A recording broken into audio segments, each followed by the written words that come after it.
kabebs, tourism graduate nga nahimong public teacher diri sa Thailand for today's video. Day, ay samahan nyo muna ako sa aking mini vlog dahil nga summer class dito, hindi pa kami tapos. For the go tayo dito, charis.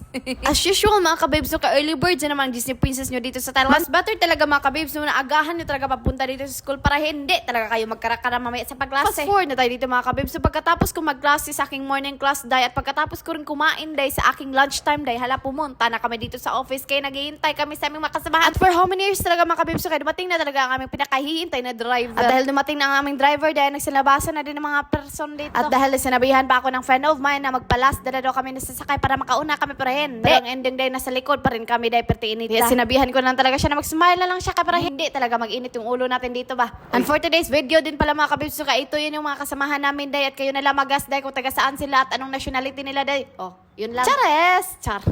At by the way mga kabibs, no, kaya ngayong araw ay nakaschedule kami na pumunta ng shop. Dito sa shop mga kabibs, welcome to our shop. At alam nyo ba mga kabibs, no, ang school na ito na pinasukan ko na bago kong school day ay may libre silang 2,000 baht day, equivalent ng paso day. Almost 3,500 day na mabili ka day ng mga kagamitan para sa school. Yes, day libre lahat ng mga materials, printer at iba pa. Oh, saan ka pa? Punta ka na dito, charis. At pagkatapos kong mamili doon mga kabibs, so, kaya pumunta na kami dito sa cashier day, no, kaya para bayaran na ng school day, pero hindi na ako naka-video day kung nabili ko day. Pagkatapos yun mga kabibs, so, kaya sasakay na dito sa van day dahil nga day uuwi ng Disney Princess. And thank you for watching. See you in my next mini vlog.